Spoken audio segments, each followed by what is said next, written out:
სასამართლოს გადაწყვეტილებები კრიმინალის წახალისებაა, ცხადებს ირაკლი ღარიბაშვილი. შინაგან საქმეთა მინისტრი უკმაყოფილოა იმ განაჩენებით, რომელიც სასამართლოებმა ბოლო პერიოდში გამოიტანეს. სასამართლო სისტემაზე ღარიბაშვილმა საზოგადოებრივ საქმეთა ინსტიტუტის სტუდენტებთან შეხვედრისას ისაუბრა.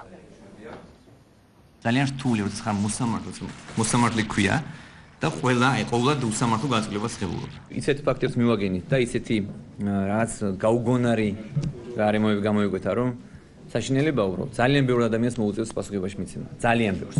და ის ადამიანები თუ სასამართლო გაუშვა, უკვე არ ვიცი შემდეგ უკვე. მე მაგალითად რა ხდება სასამართლოში, ყაჩაღობას დავიჭირეთ პიროვნება, ნიღბით, ავტომატით, სასამართლომ გაუშვა 500 ისა გირაოთი. ეს კატასტროფა უბრალოდ. ისინი არ ღვევენ და წახალისებას უკეთებენ კრიმინალს.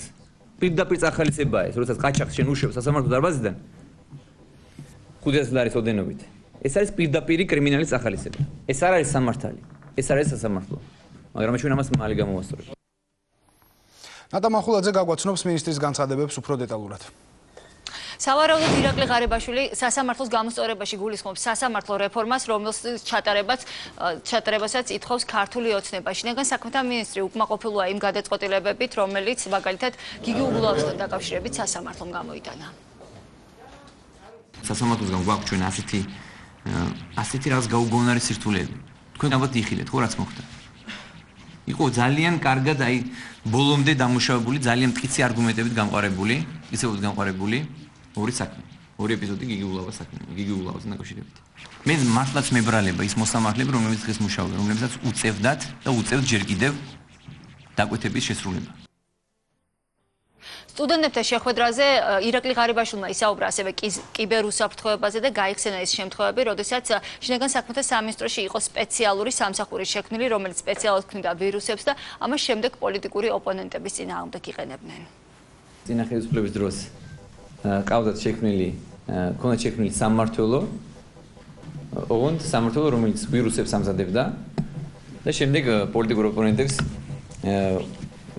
უგზავნიდა ვირუსებს და საიტებს უტეხდა და ამ შემდეგ. აი მაგალითად გეტყვით, რომ მთელი არქივი დახვდა სამინისტროში. ჩამარხული და რა ვიცი, იქით არსებობდა არქივი პირადი ცხოვრების. საკუთარ გუნდის წევრებს უღებდნენ. პირდაპირ გეუბნებით. ვიდეოს, აუდიოს და ამ შემდეგ. ოჯახის წევრებს და აი ამას რძენი იყო ის ყველაფერი, რაც მე ვიხილე. ირაკლი ღარიბაშვილმა სტუდენტებთან შეხვედრაზე ასევე იმ ტესტირების შედეგებზე ისაუბრა, რომლებიც შინაგან საქმეთა სამინისტროში ამ დროისთვის მიმდინარეობს. შინაგან საქმეთა მინისტრმა აღნიშნა, რომ გამოიკვეთა 20 საუკეთესო პატრულ ინსპექტორი, რომელთა დაწინაურება აუცილებლად მოხდება. მე გამოვყოთ პატრულის პროექტს, საბუთო პოლიციის პროექტს, რომელიც არის მართლაც მნიშვნელოვანი წინ გადადგმული ნაბიჯი. თანამედროვე მოდერნიზებული ქართული პოლიციის. აქვე მინდა უბრალოდ შეგახსენოთ, რომ პატრულის პროექტი სრულად არის დაფინანსებული ჯერ კიდევ 2 წელს ბატონი ბიძინა ივანიშვილის მიერ. განსაკუთრებით ბოლო 2-3 წლის განმავლობაში, განსაკუთრებით მაისის შემდეგ, მოვლენების შემდეგ, მანამდეც იყო. საზოგადოებამ რეალურად დაკარგა ნდობა პოლიციელთა მიმართ. და ამის რეალური მიზეზი გააჩნდა მათ. საზოგადოებას არ უნდა ეშინოდეს პოლიციელის.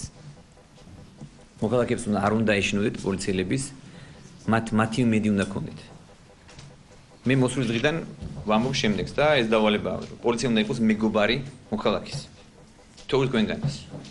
მაგრამ უნდა იყოს დაუძინებელი მტერი კრიმინალის და ბანდიტის და ამავდროულად. პირველი დავალება, რაც მე მივეცი პატრულს, საპატრულო პოლიციის დეპარტამენტს და მის ხელმძღვანელობას, არის იყო ეს შემდეგი, რომ გააჩერდა დააჯარიმეთ ყველა, განუჩენოთ მათი თანამდებობისა. შინაგან საქმეთა მინისტრმა სტუდენტებთან პირობა დადო, რომ მოახლოეს მომავალში მისი ინიციატივით მოხდება სტუდენტების დაშვება შინაგან საქმეთა სამინისტროში სტაჟირებაზე. ამის შემდეგ ისინი ტესტირებას გაევლიან და არ არის გამორიცხული, რომ რამდენიმე მათგანი შინაგან საქმეთა სამინისტროშიც დასაქმდეს.